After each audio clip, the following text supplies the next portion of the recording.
I grew up with this massive love of horses. I made my first saddle for my Cindy horse and then found out you can actually go into a career making saddles. To the viewers of The Repair Shop, Suzie Fletcher has long been the picture of sublime feminine charm.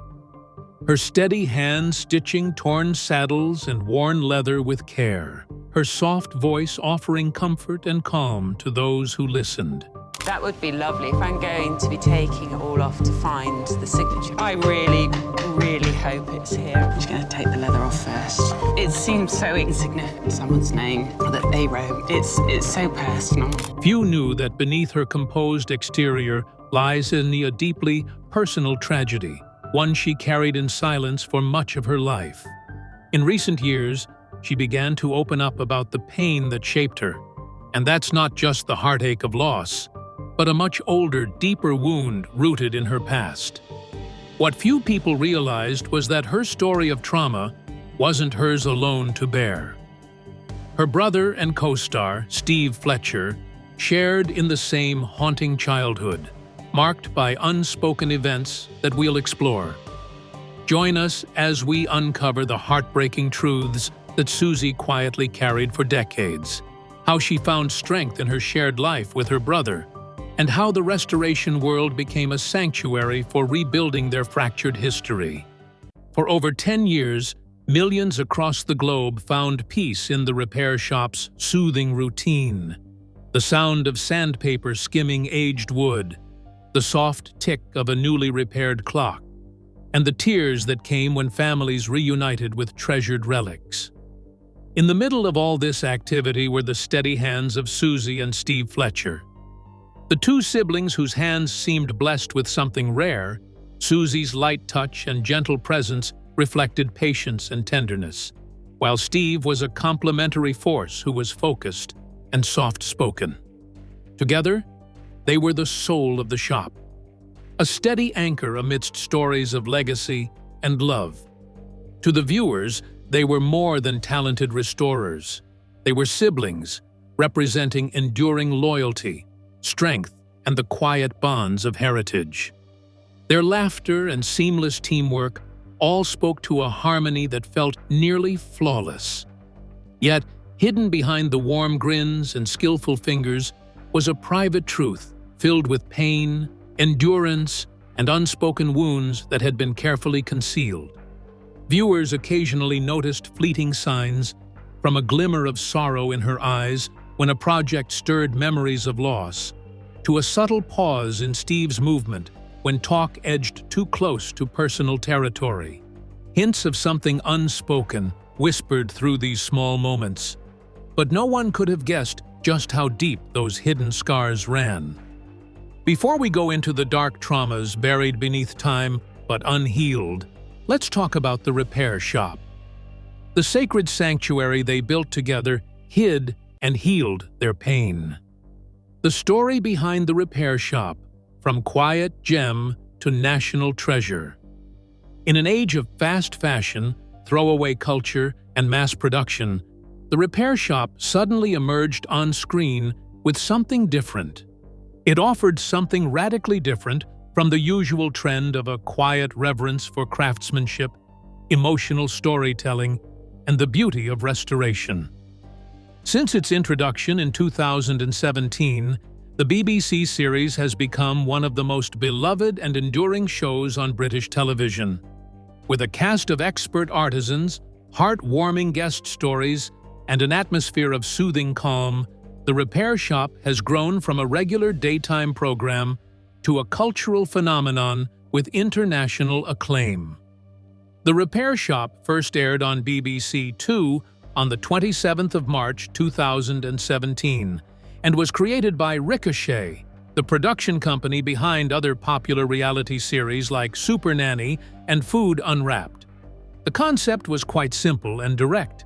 People brought in cherished but broken family heirlooms to be restored by a team of master craftspeople. The show was filmed in the Weald and Downland Living Museum in Singleton, West Sussex, which is an open-air museum chosen for its rustic aesthetic and historical ambience.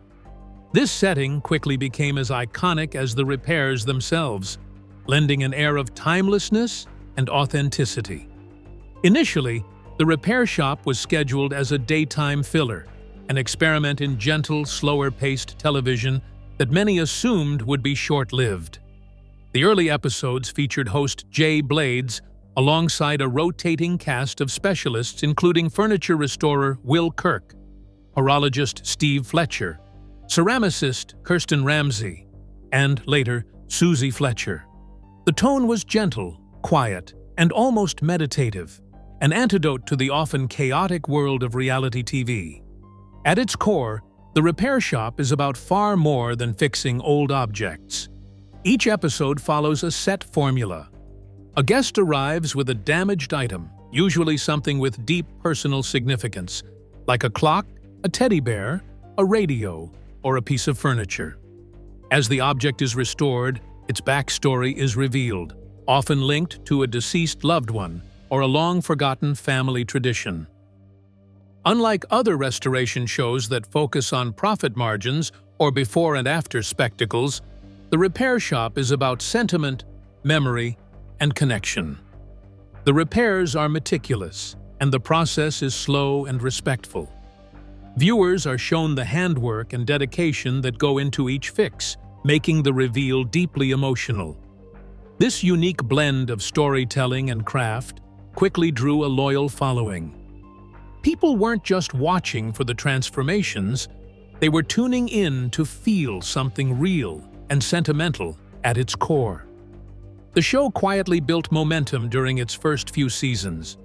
Originally aired during daytime slots, it began to receive critical acclaim for its soothing tone and emotional depth. The BBC took notice, and by 2019, the series had been promoted to a prime-time slot on BBC One. That same year, The Repair Shop won a Royal Television Society Award and was nominated for a BAFTA. It had officially transitioned from a hidden gem to a central part of the BBC's flagship programming. By 2020, the COVID-19 pandemic gave the show an unexpected boost. As the world slowed down and people sought comfort, The Repair Shop offered the perfect blend of warmth, nostalgia, and reassurance, and ratings surged as a result. An episode in 2021, featuring the restoration of a toy panda named Little Panda, drew over 6.7 million viewers, which made it one of the most watched non-scripted shows in Britain that year. Viewers across the UK and beyond were now emotionally invested in both the repairs and the people behind them. The heart of The Repair Shop is undoubtedly its team of restorers, each bringing not just skill, but warmth and humanity to their craft. Jay Blades, the show's charismatic host, became a breakout star. With his distinctive flat cap, gentle voice, and infectious enthusiasm, Jay brought a unique warmth to every episode. A former furniture restorer with a background in community work, Jay's own life story of rising from hardship to national recognition mirrored the show's themes of resilience and redemption. Will Kirk, the charming furniture restorer, became something of a heartthrob, his quiet dedication and youthful energy making him especially popular with younger audiences. Steve Fletcher, the clock expert, brought a steady, almost grandfatherly presence. His calm demeanor and deep knowledge of mechanics made him a fan favorite. His sister, Suzie Fletcher, joined the show in Season 4 as a leather expert. Suzie had spent decades working in the US and brought not only technical expertise, but a quiet, emotional depth. Other beloved team members include Kirsten Ramsey, whose meticulous ceramic restorations have stunned viewers, and Dominic Chinea, the metalwork wizard who could restore everything from antique bicycles to intricate signage. When Suzie joined the team, she brought not only decades of technical mastery in equestrian leatherwork, but also a calm, nurturing presence that quickly made her indispensable both on screen and behind the scenes. Her meticulous attention to detail, whether she's restoring a battered wartime satchel or a century-old riding saddle, is matched by her ability to connect deeply with the stories behind the objects. Together, this ensemble created something special, an environment of trust, collaboration, and mutual respect that echoed the values of the show itself. Over the years, the repair shop evolved from a series about objects to a show centered on people. The emotional power of the stories grew deeper with each season.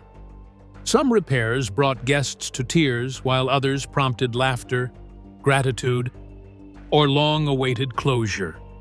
As the show's popularity soared in the UK, international audiences began to take notice. Versions of the repair shop were produced in countries like the Netherlands, New Zealand, and the US, though none quite captured the specific magic of the original. The British version was syndicated in several other countries, finding enthusiastic audiences in Australia, Canada, and parts of Europe. The show's universal themes of nostalgia, craftsmanship, and family transcended borders. In an increasingly digital world, the repair shop celebrated tactile skills and intergenerational stories, offering a rare and precious window into what it means to value the past.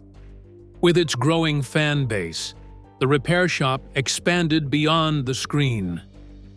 Books such as The Repair Shop, Make Do and Mend Handbook, and Jay Blades's autobiography became bestsellers. The Weald and Downland Museum saw a surge in visitors wanting to see the barn for themselves. Special episodes were produced to mark holidays like Christmas or focus on themes such as military service or royal connections. In 2022, the repair shop featured a special visit from King Charles III, then Prince of Wales, who brought in a piece of royal furniture to be restored. The episode was a cultural milestone, showing just how far the show's relevance and appeal had reached the highest levels of British society. Despite its success, the repair shop hasn't been without challenges. Some critics argue the show can be overly sentimental or formulaic. Others have raised concerns about authenticity, whether all repairs are shown in full or if behind-the-scenes work goes uncredited. Additionally, as the show grew more popular, it faced the tension of success, like how to preserve its quiet, intimate feel while catering to millions. So far, the producers have largely managed this balance, maintaining the core values of the show while adapting its format slightly over time. As of 2025, The Repair Shop remains a cornerstone of British television. Its regular slot on BBC One draws millions of viewers, and its back catalogue is among the most streamed series on BBC iPlayer. The show has inspired a resurgence in public interest in trades like woodwork, horology, and upholstery. More importantly, it has reminded audiences of the value of memory, the importance of patience, and the dignity of mending what others might discard. This show was more than significant to the viewers, it was even more of a sanctuary for the Fletcher siblings. And beneath its calming episode was a history of turmoil tucked away. The shadows beneath the workshop. Suzie Fletcher's life wasn't just the composed exterior she showed on screen. Behind her tranquil smile was a dark history with claws sunk deeply into her memory and mind. Growing up in Colorado's wild and beautiful ranchlands, she learned grit, duty, and silent endurance early on. The landscape itself left its mark on her in more ways than one. Her marriage, once filled with promise, became a painful chapter. The man she once loved brought sorrow she seldom spoke of, not even with those closest to her. Behind closed doors, she endured control, bruises concealed under everyday routines, and fear that displaced affection. Still, Suzie's resolve never wavered as she channeled her experience into her craft, pouring strength into each repair and each family story she helped restore. The emotional scars were deep, and they remained invisible to the audience, yet one person knew about them, and that was her brother, Steve. He was more than her brother. He was her protector and her partner in restoration. His world revolved around the delicate intricacies of antique clocks and watches. His careful hands and precise mind mirrored an inner longing for order and calm. Yet behind that rhythmic ticking was a man carrying hidden pain of his own.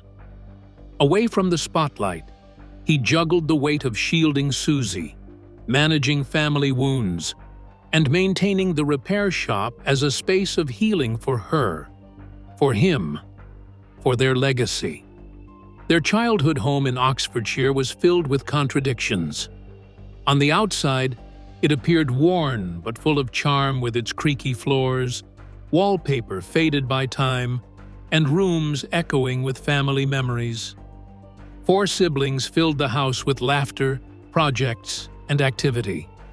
They chased each other through tight hallways, always building, fixing, or creating something.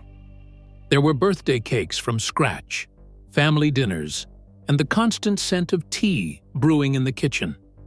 To outsiders, they looked like the perfect family, but beneath the smiles was a layer of pain and weakness. Their mother battled severe postnatal depression, an illness misunderstood and often ignored during those years. The lively energy of childhood masked a sadness that hovered like a silent fog. Their mother was often lost in deep worry and emptiness as her energy faded, like waves receding into the sea.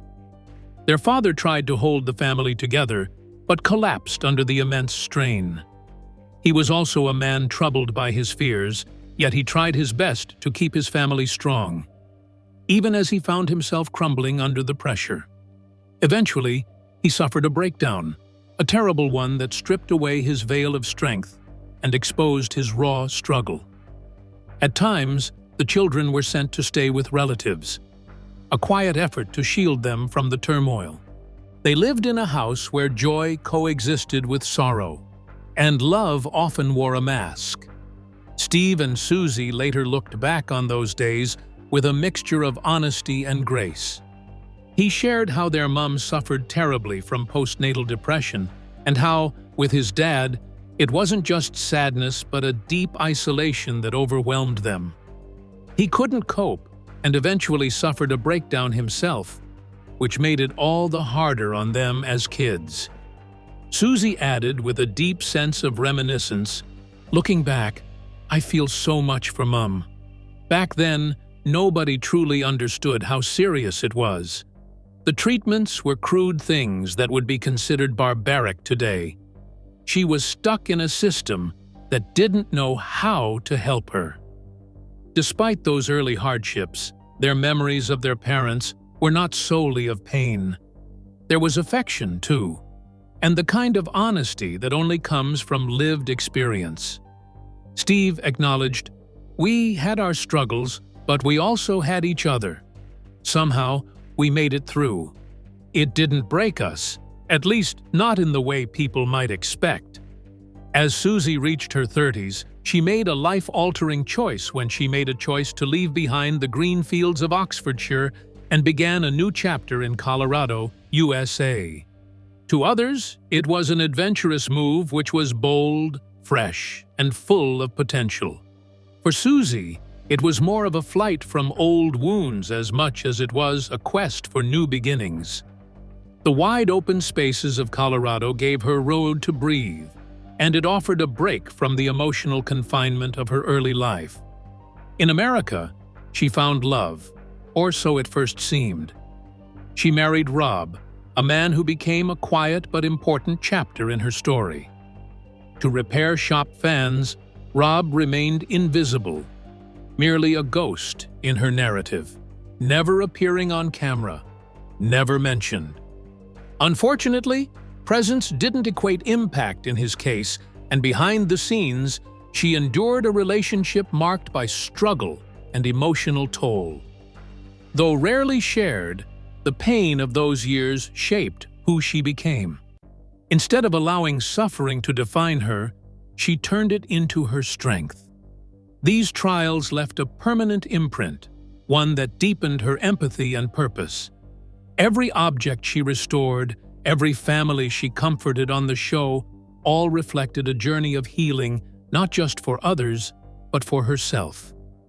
Her rise from those dark, hidden years to a life of visibility and artistic fulfillment became a symbol of hope and proof that even in life's hardest chapters, transformation is possible. But while she found her strength and will to redefine herself, what had happened to Steve in his journey? Back in the UK, Steve Fletcher's life remained largely private. He stayed in Oxfordshire, away from the spotlight's glare. The world saw his friendly demeanor on the repair shop, the skilled horologist with a calm air. Few recognized the emotional weight he carried beneath that composed surface. He was a man defined by precision, not only in the intricate workings of clocks and watches, but also in the boundaries he maintained around his private life. As a father of 5 in a tightly bonded household, he nurtured both his family and his public persona with deliberate care. He's known as a master craftsman possessing hands capable of breathing life into even the most time-worn relics. Yet behind this outward success was an invisible pact that held the family together, a silent agreement spoken not with words but in shared understanding. Every captured smile masked a protective barrier built to shield them from truths that could unravel their stability. Suzie honored this silence just as devoutly. She perhaps understood its price more intimately than anyone else. She was confused softly during a rare intervention. We had to keep it hidden. Back then, families didn't talk. It wasn't safe. This silence wasn't accidental, but instead something essential to maintaining public normalcy. In an era where speaking openly about mental health was discouraged, where admitting pain was equated with weakness, the Fletchers constructed their safety not from walls or locks, but through quiet discretion and unspoken agreement. Suzie's quiet words reflected a generational norm. Grief and hardship endured pivotally, not shared with the world. Steve's decision to remain in Oxfordshire rather than seek escape was its quiet declaration of endurance. It wasn't about fleeing trauma, but learning to carry it with grace. His unwavering presence mirrored inner strength. He simply wasn't a man denying pain, but someone learning to endure without surrender. What the cameras couldn't show were the endless quiet hours behind his workshop door, the weight of memory in his hands, the invisible tremble behind his calm. Smiles offered to the world concealed long nights haunted by sorrow, sustained by the duty to protect a family legacy deeply shaped by loss. Over time, even the most polished surfaces begin to reveal imperfections, and the cheerful composure that Steve and Suzie projected began to show the faintest signs of falling apart, perceivable by perhaps only those looking closely, none more so than their fans. Fans of the repair shop noticed Suzie's absence from several episodes. Her once vibrant presence seemed dulled, as though old shadows were making their way into the present. Steve, too, became quieter. His public appearances were laced with moments when he zoned out, his usual steadiness occasionally interrupted by something deeper. Snippets from podcasts and behind-the-scenes moments hinted at buried memories. His words, chosen with precision, revealed little but implied much.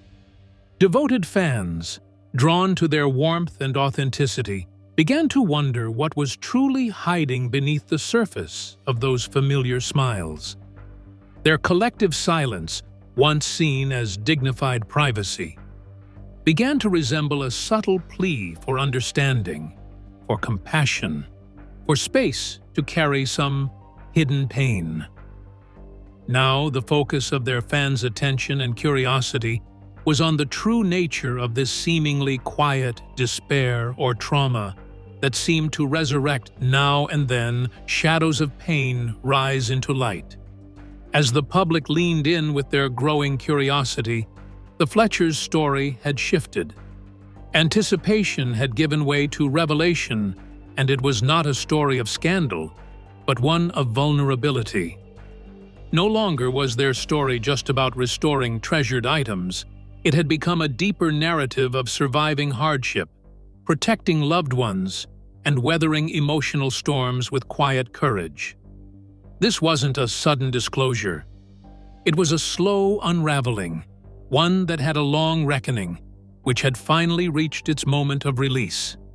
For years, Steve and Suzie carried their personal history with quiet dignity, as their smiles concealed far more than they ever let on. Their life in the public eye, especially through the warmth and familiarity of the repair shop, revealed little of the inner battles they faced. They weren't hiding out of embarrassment, but survival.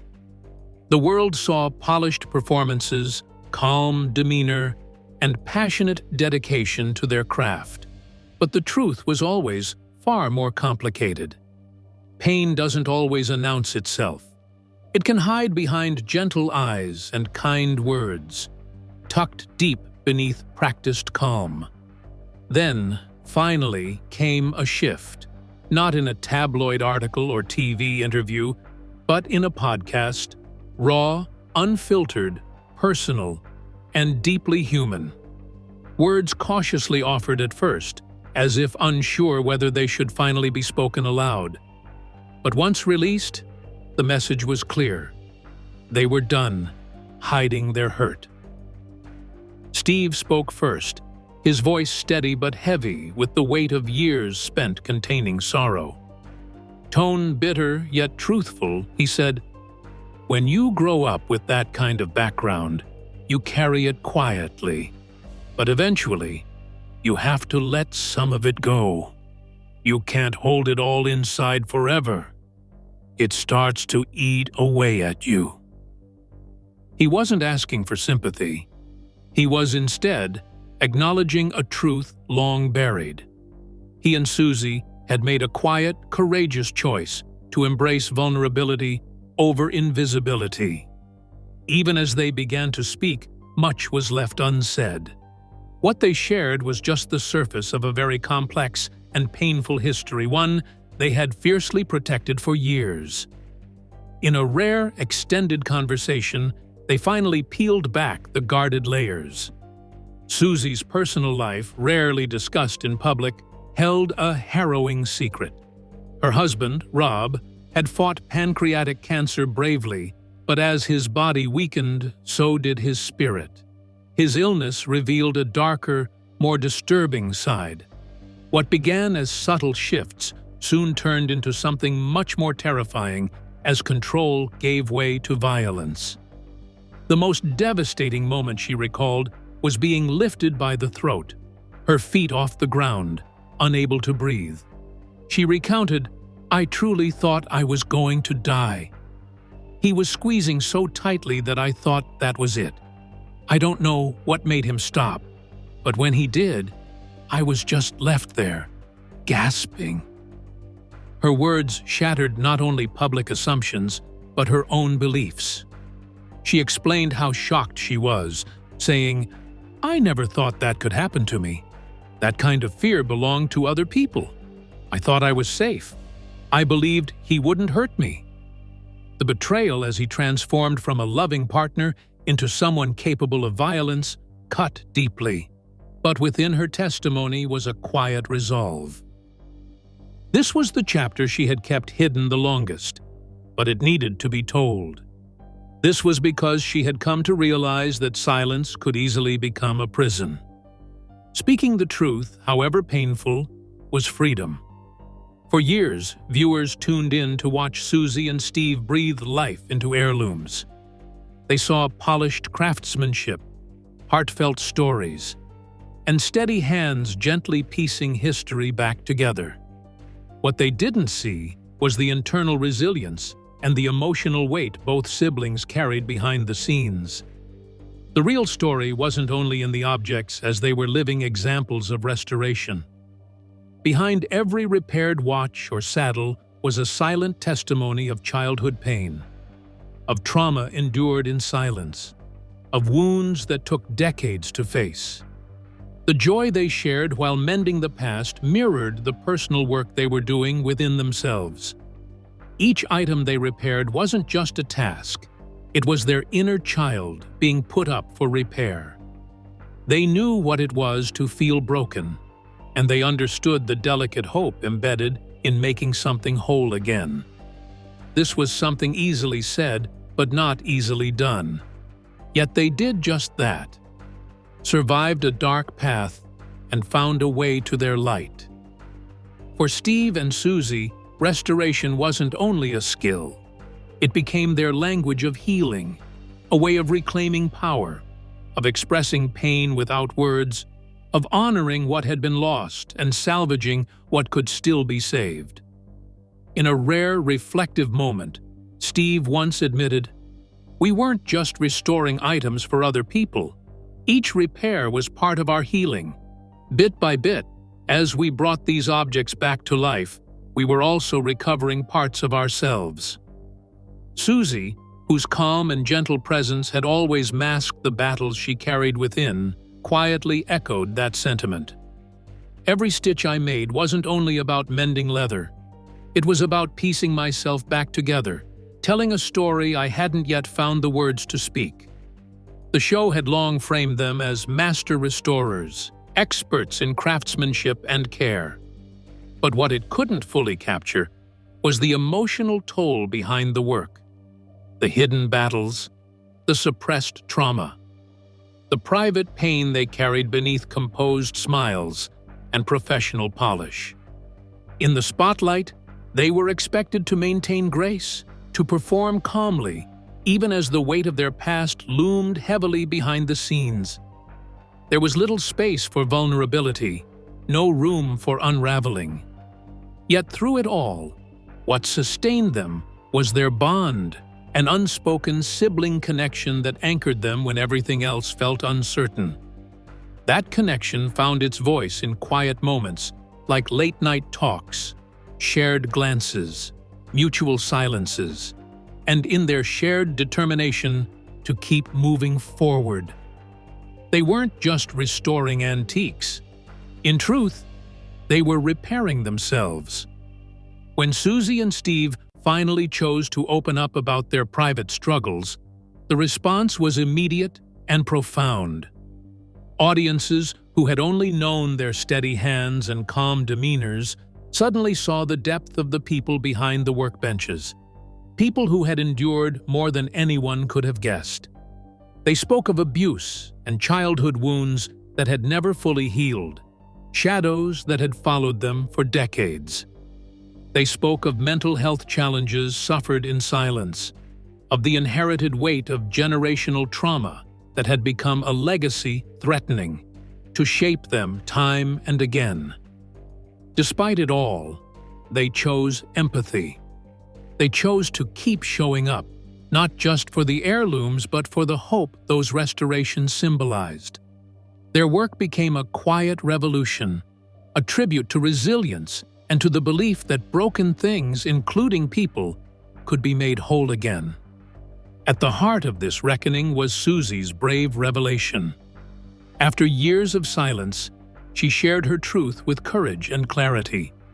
It wasn't just a tale of surviving hardship, it was a call to be honest, to step out of hiding, to embrace the raw beauty of imperfection.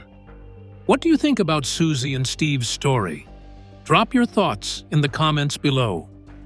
Don't forget to like, share, and subscribe for more videos like this.